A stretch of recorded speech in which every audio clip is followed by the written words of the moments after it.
Di awal episode pertama ini kita diperlihatkan bagaimana Lindong dan rombongan klan Lin telah tiba di ibu kota kekaisaran yang besar dan bertemu dengan tiga keluarga besar lain, yaitu keluarga Wang, keluarga Qin, dan keluarga Huang Fu. Selain empat keluarga besar, Lindong juga melihat beberapa sekte baru. Salah duanya adalah sekte Tianlu yang diwakili oleh pemuda bernama Du Yun dan sekte Man Wang yang diwakili generasi muda bernama Man Shan yang berusaha menyapa klan Wang namun diabaikan sama sekali karena dianggap bukan faksi besar. Lin Pan mengingatkan dua jenius mudanya untuk tidak bersikap sombong seperti klan Wang dan jangan meremehkan siapapun lawan bahkan jika mereka tidak berasal dari faksi besar seperti Duyun dan Masan. Baru setelah semua faksi yang diundang telah berkumpul, prajurit kekaisaran pun turut memasuki halaman utama dan mempersilahkan para tamu untuk menemui yang mulia kaisar yang besar.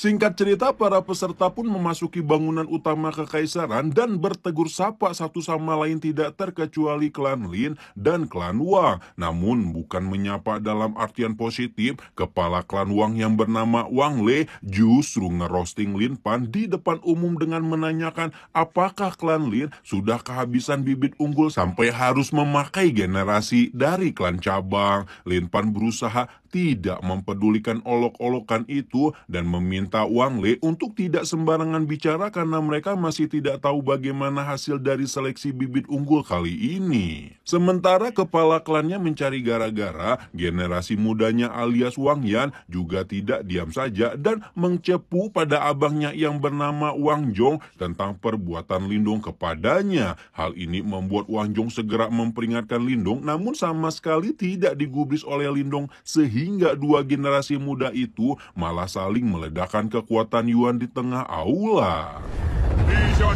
Untungnya pertikaian Lindong dan Wang Zhong tidak berlangsung dengan serius karena beberapa saat kemudian kerumunan manusia dikejutkan dengan masuknya yang mulia kekaisaran yang besar yaitu Mo Jingtian bersama pangeran ketiga yang bernama Mo Ling.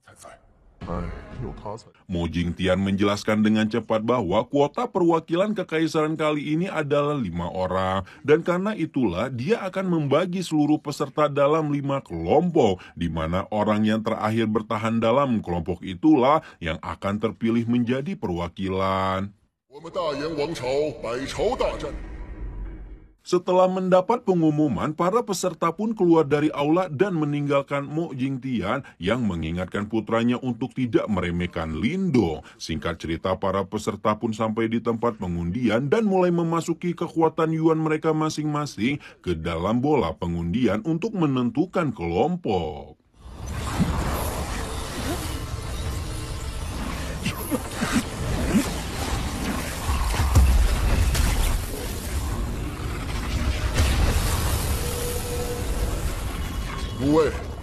Pengundian telah selesai dilakukan dan secara mengejutkan Lindung berada di kelompok yang sama dengan Wang Zhong hingga membuat Lang Lang Tian melemparkan senyuman puas. Meski begitu Lindung sama sekali tidak gentar dan buru-buru memasuki gerbang seleksi bersama dengan jenius muda lain untuk memulai pertarungannya. Segera setelah para peserta memasuki gerbang, mereka telah sampai di lorong seleksi masing-masing dan memulai pertandingan pertamanya di mana Lindong harus menghadapi seorang jenius muda dari klan Huang Fu yang bernama Huang Fuyi. Tampak jelas bagaimana pertandingan berjalan berat sebelah di mana Huang Fuyi langsung mencicip kekalahan setelah dihantam oleh tombak naga surgawi Lindong.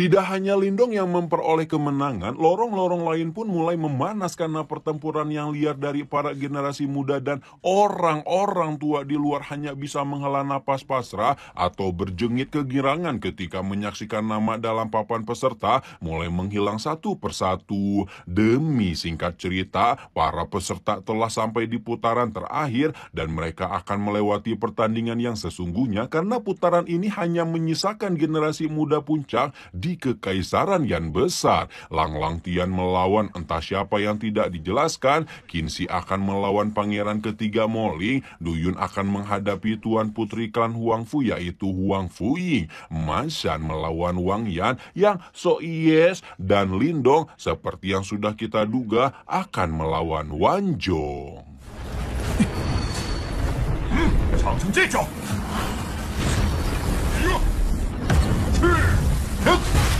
Pertempuran antara Lindong dengan Wan Zhong berjalan dengan sangat sengit di mana tuan muda klan Wang itu harus diakui memang bukanlah seseorang yang dapat diremehkan, dan hal ini tampak jelas dari berbagai harta berharga yang dia keluarkan, termasuk tombak iblis darah Ashura yang dikenal dengan kemampuan untuk memilih tuannya sendiri.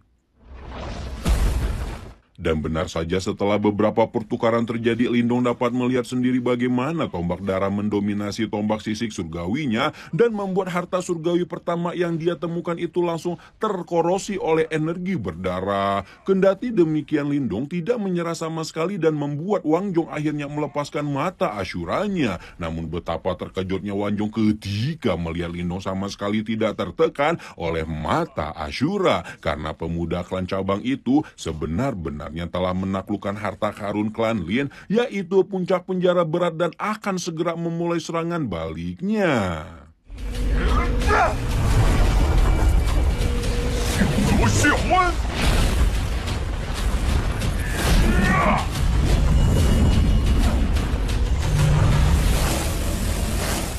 Tepat ketika Lindong memulai serangan balik, CCTV yang menayangkan siaran langsung pertandingan langsung pecah dan membuat semua orang yang ada di luar terkejut sekaligus penasaran tentang seberapa dahsyat pertempuran dua ahli muda ini sampai menghancurkan CCTV. Namun mereka juga tidak bisa melakukan apapun dan hanya bisa menunggu dengan tenang sampai satu persatu ahli muda terakhir yang memenangkan seleksi muncul dari lorong kelompoknya. Sementara 4 pemenang kelompok lain telah keluar, pertempuran antara Lindong dan Wang Zhong masih berlangsung dengan sengit ketika tuan muda klan klan Wang itu melakukan penyatuan tubuh iblis darah untuk menghabisi Lindong. Sementara Lindong menggunakan puncak penjara berat featuring penjara jari surgawi.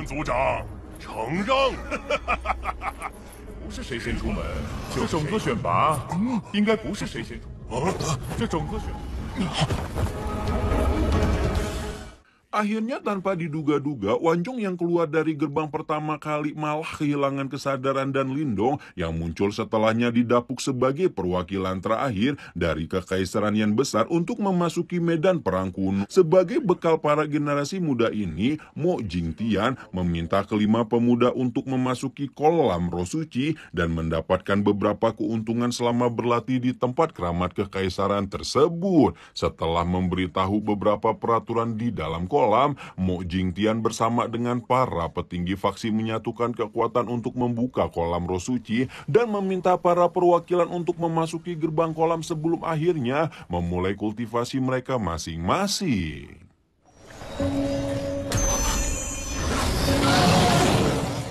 Begitu memulai kultivasinya, Lindong dapat merasakan bagaimana energi di kolam roh suci bahkan memurnikan esensi darah kera naga kuno di tubuhnya. Mengetahui hal itu, Lin Diao pun memberitahu Lindong bahwa di dasar kolam ada kerangka binatang surgawi yang menjadi sumber dari semua energi ini. Menurut Lin Diao, kerangka binatang surgawi itu masih memiliki beberapa esensi darah dan Lindong pasti beruntung apabila mendapatkannya. Baru saja Lindong berniat menyelam ke dasar kolam, Lang Tian sudah melakukan hal yang sama, dan hal ini terjadi pasti karena jurik di dalam tubuh anjing satu itu juga turut menyadari keberadaan binatang surgawi. Lindong jelas tidak akan membiarkan Lang Tian mengambil keuntungan apapun dan akhirnya turut menyelam ke dasar kolam.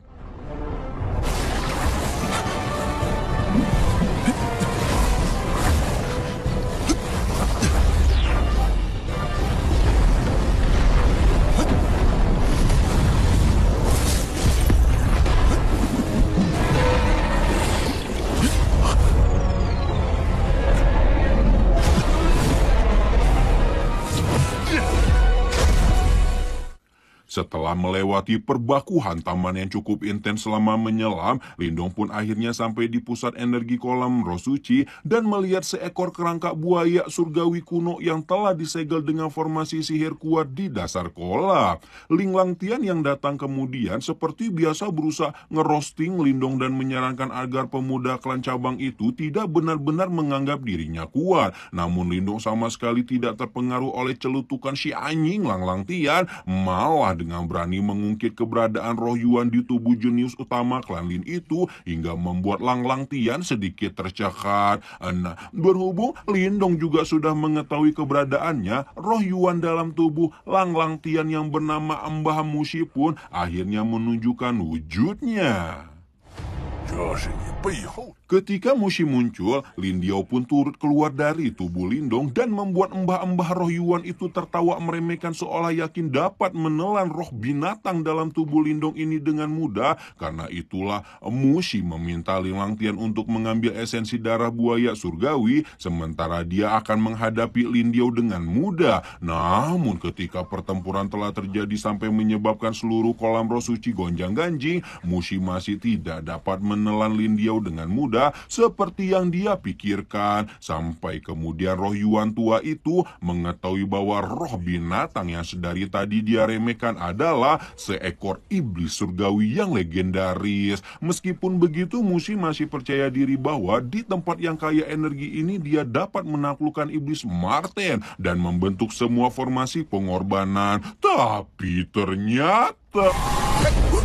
Ternyata formasi penangkapan itu masih tidak berdampak banyak pada Lin Diao, namun justru membuat formasi penyegelan di dasar kolam ini menjadi kacau dan berpotensi hancur apabila mereka terus melanjutkan baku hantam. Karena itulah Lin Diao buru-buru memperingatkan Lindong dan Lindong meminta Lang Langtian untuk genjatan senjata sejana. Namun bukannya mengikuti apa yang Lindong sarankan, Ling Langtian malah dengan sangat licik menghancurkan pilar penyegelan yang ada di dasar kolam dengan harapan membuat Lindong dihabisi oleh mayat buaya surgawi yang keluar dari segelnya. Tepat setelah segel rusak, ratusan roh buaya surgawi menyebar ke seluruh kolam sementara Lindong yang masih berada di dasar kolam harus menyaksikan sebuah pemandangan luar biasa ketika kerangka buaya surgawi yang telah tersegel ribuan tahun benar-benar bangkit di hadapannya.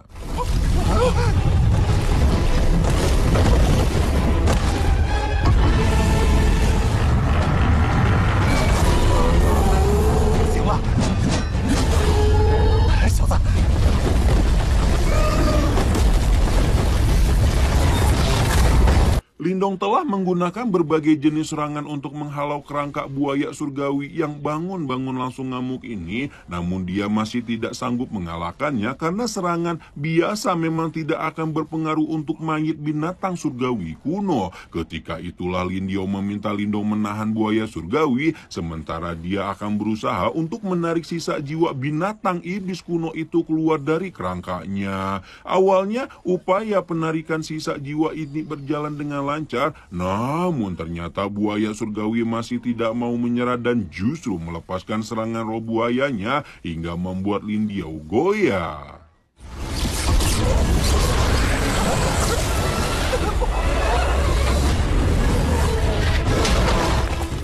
Lin Diao sudah tampak panik karena gagal menarik keluar sisa jiwa buaya surgawi dan hal ini pasti akan menimbulkan kekacauan karena amukan yang semakin barbar dari binatang surgawi kuno tersebut. Dan benar saja segera setelah sisa jiwanya kembali, buaya surgawi langsung melepaskan raungan ganas ke arah Lindong dan bernafsu untuk BRB menggeprek manusia enggak tahu diri di hadapannya ini. Untungnya Lindong dapat berpikir dengan cepat dan berhubung Lin Diao tidak bisa menyelesaikan penarikan sisa jiwa buaya surgawi, satu-satunya pilihan yang Lindong miliki adalah mengeluarkan simbol leluhur pelahap yang dapat melahap segala sesuatu hingga akhirnya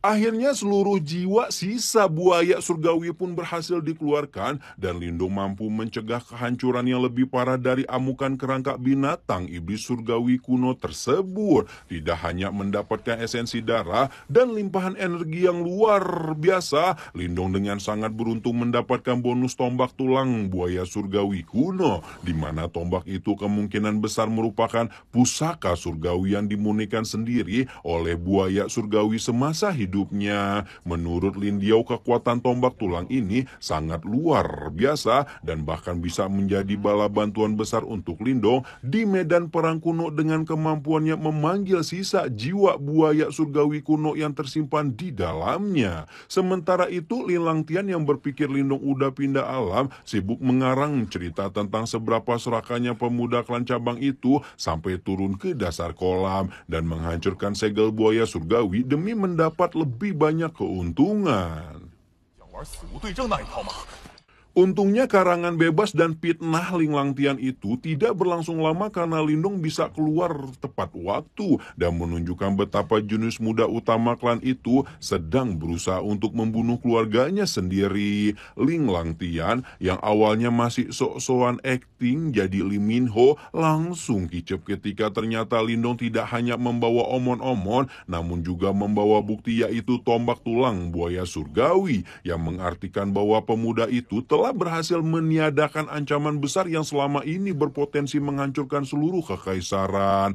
Mo Jingtian tampak sangat gembira mengetahui hal ini sebelum kemudian menceritakan betapa banyak teror yang ditimbulkan buaya surgawi kuno itu sejak pertama kemunculannya di kekaisaran Yan besar.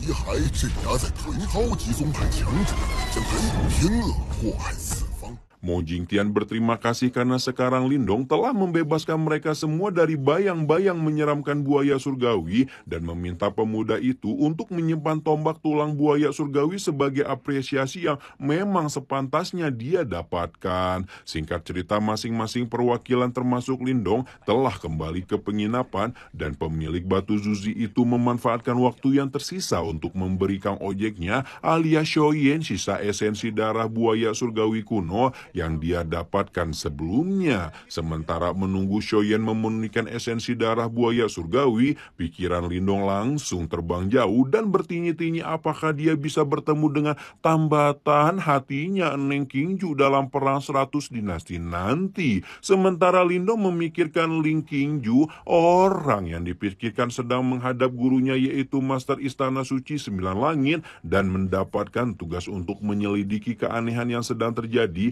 di medan perang kuno.